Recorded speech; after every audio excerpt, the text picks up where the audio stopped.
महाबोधि महाविहार को बौद्धों के हवाले करने की मांग को लेकर सांची जिला रायसेन से 1 अप्रैल को शुरू हुई पदयात्रा सागर जिले के गढ़ाकोटा पहुंची। इस पदयात्रा का नेतृत्व अशोकनगर निवासी भिक्षु डॉक्टर छानंद रिक्कित और उनके साथियों द्वारा किया जा रहा है। भिक्षु डॉक्टर ने बताया कि बोधगया स्थित महाबोधि महाविहार जो बौद्धों की आस्था का केंद्र है, उसका प्रबंधन बौद्धों के बजाय अन्य के हाथों में है, जो अनुचित है। इसी अन्याय के खिलाफ यह मुक्ति आंदोलन चलाया जा रहा है। गढ़ाकोटा में समाजवादी पार्टी के पिछड़ा वर्ग प्रकोष्ठ के प्रदेश महासचिव भारत वर्ष यादव, कांग्रेस नेता कमलेश साहू सहित कई सामाजिक संगठनों ने पदयात्रियों का स्वागत किया।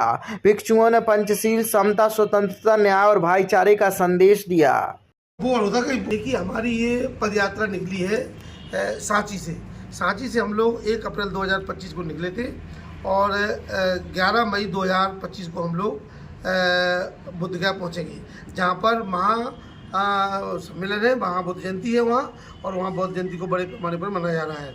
हमारे इस पदयात्रा का जो मकसद है वो मकसद है कि महाबोधि महाविहार को मुक्त करो, महाबोधि महाविहार को मुक्त करो। इसके तहत हमने एक पदयात्रा निकाली है, जिसमें महाबोधि महाविहार मुक्ति आंदोलन नाम दिया हमने, और इसमें हम लोग करीब 1000 किलोमीटर की यात्रा पूरी तय करेंगे, जिसमें लगभग 15 जिले कवर हो रहे हैं हमारे, और 3 प्रदेश कवर हो रहे हैं, मध्य प्रदेश, उत्तर प्रदेश और बिहार प्रदेश। जी, इसमें लगभग कितनी संख्या रहेगी आप लोगों की? देखिए, हम लोग जब जाते हैं तो हमारे पास 25-50 लोग होते हैं। उसके बाद फिर जब हम अगले पड़ाव पर पहुँचते हैं तो वहाँ संख्या हमारी बहुत ज़्यादा बढ़ जाती है, और जब वहाँ संख्या बढ़ जाती है हमारी तो वो जुलूस बन जाता है हमारा। जैसे अभी हम यहाँ से जाएंगे तो आगे हमारा जुलूस बन जाएगा बहुत बड़ा, और हम वहाँ से फिर आगे निकलते जाएंगे। ऐसे करके जुलूस बनता जाता है, संख्या बढ़ती जाती है। जो आपका जो अभियान है, जहाँ से आपने शुरू किया और जहाँ पर पहुँचना है, वहाँ लगभग आपकी संख्या कितना क्या रहेगा? देखिए, वहाँ तो इस देश का नहीं, पूरी दुनिया का आदमी इकट्ठा हो रहा है। जी, जी। और लाखों की संख्या में वहाँ पहुँच रहे हैं। मुझे लगता है कि 12 मई को बुद्ध जयंती है, और 12 मई को जो बुद्ध गया है, पूरा गया डिस्ट्रिक्ट जो है वो जाम रहेगा। जी, क्या कुछ लगता है आपको कि आपका मतलब जो आपका सपना है, मतलब जो आप बता रहे हैं कि कब्जा कर लिया गया है, सरकार को क्या चेतना देना चाहती है? देखिए, हम सरकार से मांग करते हैं, अभी हमारी जो मांग है वो क्या है कि महाबोधि महाविहार को मुक्त करो। मुक्त करने का मतलब ये है कि जिसमें 1949 एक्ट, जो 1949 का जो एक्ट है, उस एक्ट के तहत इस महाबोधि महाविहार की जो समिति बनी, मैनेजमेंट कमेटी बनी है, उस मैनेजमेंट कमेटी में 5 हिंदू हैं और 4 उसमें बौद्ध हैं। तो 5 हिंदू होने की वजह से उनका बहुमत सबसे ज़्यादा है, तो सबसे ज़्यादा उन्हीं की सुनी जाती है। हमारा सुनने का कोई मतलब ही नहीं खड़ा होता वहाँ, हमारा तो कोई स्थान ही नहीं बचा हुआ है वहाँ पर, सारा का सारा वो लोग मैनेज करते हैं। अब ये बौद्धों का बुद्ध विहार है तो हिंदू को उसमें क्या हो सकता है?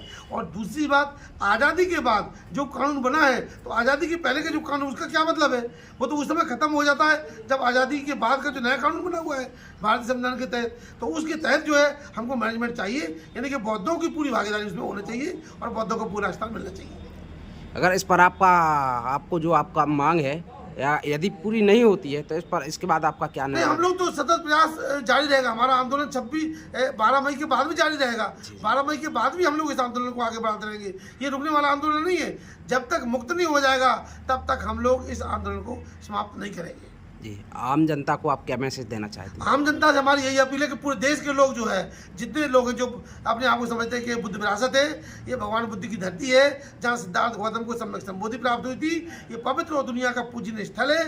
इस पूजनीय स्थल पर वो 12 मई को बड़ी तादाद में वहाँ पहुँचे, ताकि इस देश की सरकार को पता चले, प्रदेश सरकार को पता चले कि वास्तव में बौद्धों की बड़ी जांच मांगे।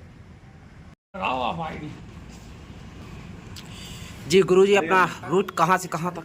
देखिए, हमारा रूट जो है वो ये आप देखेंगे, सांची से बोधगया पदयात्रा का ये रूट हमारा है, वो इस प्रकार से आप देखिए बना हुआ है रूट हमारा। ये रूट बना हुआ है सांची से हम ये देखो, आप यहाँ से प्रारंभ करेंगे अपनी यात्रा को और बोधगया तक पहुँचेंगे। ये हमारा 1000 किलोमीटर का रूट है। कहाँ रुकेंगे, कहाँ हमारा स्टॉपेज होगा, कहाँ रात्रि विश्राम होगा, कहाँ दोपहर का स्टॉपेज होगा, सब इसमें लिखा हुआ है। और इसके अलावा हमारी यात्रा के विवरण दिया हुआ है इसमें पूरा विस्तार से। तो इस प्रकार से हम लोगों को अपनी पूरी जानकारी देते चले जा रहे हैं।